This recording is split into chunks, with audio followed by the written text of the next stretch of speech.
ఈ పత్రికా సమావేశం యొక్క ముఖ్య ఉద్దేశం యావత్ తెలంగాణలో ఉన్న రైతాంగం ఈరోజు పెద్ద ఎత్తున సంబరాలు చేసుకుంటున్నారు. ఆ సంబరాలలో మేము పాలు పంచుకోవాలని ఇప్పటిదాకా గౌరవ ముఖ్యమంత్రి శ్రీ రేవంత్ రెడ్డి గారికి అభినందనలు తెలియజేస్తూ పాలాభిషేకం కూడా చేయడం జరిగింది. ఎందుకంటే కాంగ్రెస్ పార్టీ మాట ఇచ్చిందంటే మాట నిలబెట్టుకుంటుందని చెప్పేసి ఈ సందర్భంగా మేమందరము కాంగ్రెస్ పార్టీ నాయకులుగా గర్వపడతా ఉన్నాం. 2004లో శ్రీమతి సోనియా గాంధీ గారు కరీంనగర్ మీటింగ్లో చెప్పారు, తెలంగాణ రాష్ట్రాన్ని ఏర్పాటు చేస్తామని చెప్పేసి చెప్పిన విధంగానే 2014లో తెలంగాణ రాష్ట్రం ఏర్పాటు చేయడం జరిగింది. అదేవిధంగా 2022 మే 16వ తారీఖు వరంగల్కి వచ్చినప్పుడు రైతు డిక్లరేషన్లో మా ప్రియతమ నాయకులు భావి భారత ప్రధాని శ్రీ రాహుల్ గాంధీ గారు రైతుల పట్ల చిత్తశుద్ధితో రైతులను ఆదుకోవాలనే లక్ష్యంతో రైతుల రుణాలని మాఫీ చేయాలనే లక్ష్యంతో ఆ రోజు మాట చెప్పడం జరిగింది. వరంగల్ రైతు డిక్లరేషన్లో ఖచ్చితంగా కాంగ్రెస్ పార్టీ అధికారంలోకి వస్తుంది ఈ రాష్ట్రంలో, వచ్చిన వెంబడే 2 లక్షల రుణమాఫీ ఏకకాలంలో చేస్తామని చెప్పేసి ఆ రోజు రాహుల్ గాంధీ గారు మాట ఇచ్చారు.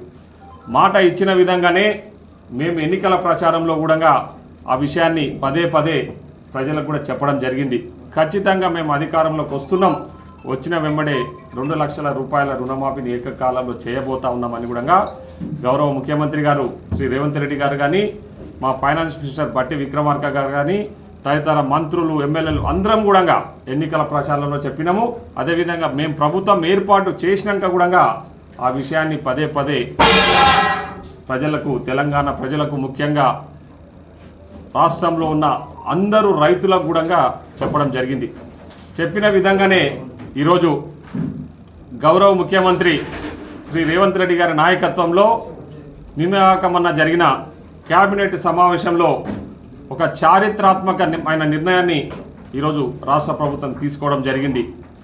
ఏకకాలంలో ఆగస్టు 15వ తారీఖు లోపు ఏకకాలంలో 2 లక్షల రూపాయల రుణమాఫీ రైతులకు చేయబోతా ఉన్నామని చెప్పేసి ఈ సందర్భంగా చాలా సంతోషం వ్యక్తం చేస్తూ ప్రజలకు ఈరోజు తెలియజేయబోతా ఉన్నాం.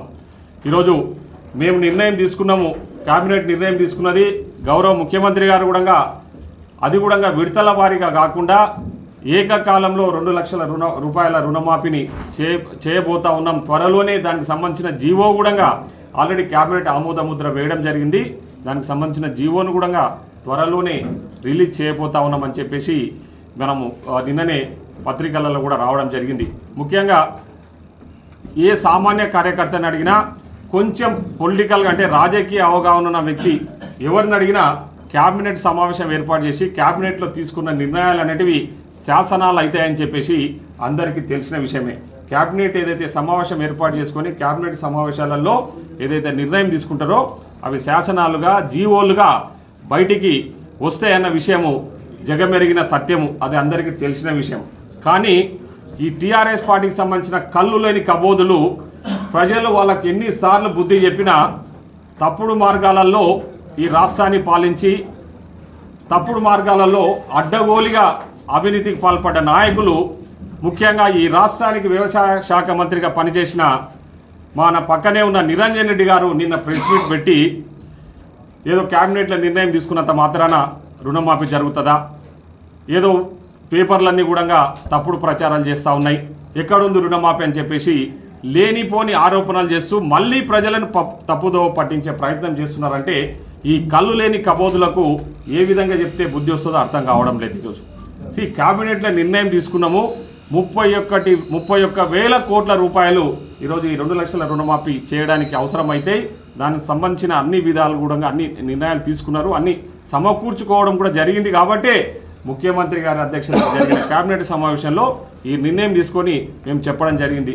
గతంలో టీఆర్ఎస్ వాళ్ళు రుణమాఫీ చేస్తామని వాళ్ళు చేసి 10 ఏళ్ల కాలంలో వాళ్ళు చేసిన రుణమాఫీ ఎంత అంటే 21,000 కోట్లు మాత్రమే. అది కూడా విడతల వారీగా అప్పుడు 20, ఇప్పుడు 10, అప్పుడు 30,000 వేసి ఆ వేసిన పైసలు కూడా వాళ్ళు మిత్తిల కంటే ఇచ్చిన అప్పులకి మిత్తిలు కట్టుకోవడానికి సరిపోయింది తప్ప ఎక్కడ కూడా రుణమాఫీ అనేది పారదర్శకంగా జరగలేదు, రైతులకు ఎలాంటి ఉపయోగపడలేదు.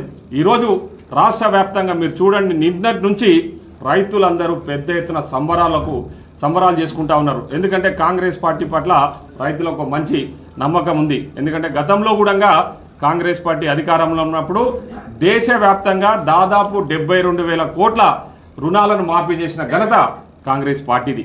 సో ఈరోజు రైతుల పట్ల మాకు ఒక చిత్తశుద్ధి ఉంది. రైతులను ఆదుకోవాలనే లక్ష్యంతోనే ఈరోజు మేము ఈ నిర్ణయం తీసుకున్నాము. ఇచ్చిన మాట నిలబెట్టుకునే విధంగా మేము ముందుకు వెళ్తా ఉన్నాం. ఆ రోజు 6 గ్యారెంటీ పథకాల గురించి ప్రజలకు చెప్పిన విధంగానే ఈరోజు మేము అన్నీ కూడా ఒక్కొక్కటిగా అమలు చేసుకుంటూ ముందుకు వెళ్తా ఉన్నాం. కానీ ఈరోజు టీఆర్ఎస్ వాళ్ళు తప్పుడు ప్రచారాలు చేస్తూ ఇంకా రుణమాఫీ గురించి కూడా నిన్న మాట్లాడిన మాటలు, నిరంజన్ రెడ్డి గారు మాట్లాడిన మాటలు చూస్తూ ఉంటే చాలా విడ్డూరంగా ఉన్నాయి.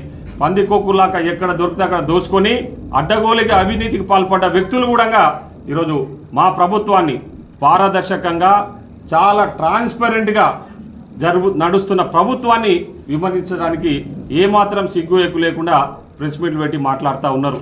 మొన్న జరిగిన అసెంబ్లీ ఎన్నికలలో వాళ్ళకు బుద్ధి చెప్పారు. మొన్న జరిగిన పార్లమెంట్ ఎన్నికలలో ఎక్కడ కూడా డిపాజిట్ రాకుండా ప్రజలు వాళ్ళకు బుద్ధి చెప్పినా కూడా ఇంకా తప్పుడు ప్రచారాలు చేస్తూ కాంగ్రెస్ పార్టీని మళ్ళా ఏదేదో తప్పుదోవ పట్టించే విధంగా, ప్రజలను తప్పుదోవ పట్టించే విధంగా ఈరోజు వాళ్ళు వ్యవహరిస్తున్న తీరును మేము తీవ్రంగా ఖండిస్తున్నాం. కాబట్టి రైతులకు అందరికీ కూడా మీరు పూర్తి భరోసాతో ఉండండి. మన ముఖ్యమంత్రి గారు, మన పాలమూరు ముద్దు బిడ్డ, రైతు బిడ్డ రేవంత్ రెడ్డి గారు నిర్ణయం తీసుకున్నారు. ఖచ్చితంగా 2 లక్షల రుణమాఫీని ఆగస్టు 15వ తారీఖు లోపు ఏకకాలంలో చేయబోతా ఉన్నాం. కాబట్టి ఈ సందర్భంగా మహబూబ్నగర్ జిల్లా కాంగ్రెస్ పార్టీ తరఫున మేమందరము మన గౌరవ ముఖ్యమంత్రి శ్రీ రేవంత్ రెడ్డి గారికి ప్రత్యేకంగా కృతజ్ఞత తెలియజేస్తా ఉన్నాం. అదేవిధంగా మా పాలమూరు రైతుల తరఫున కూడా మన గౌరవ ముఖ్యమంత్రి గారికి ప్రత్యేకంగా ఈ సందర్భంగా కృతజ్ఞతలు తెలియజేస్తా ఉన్నాం.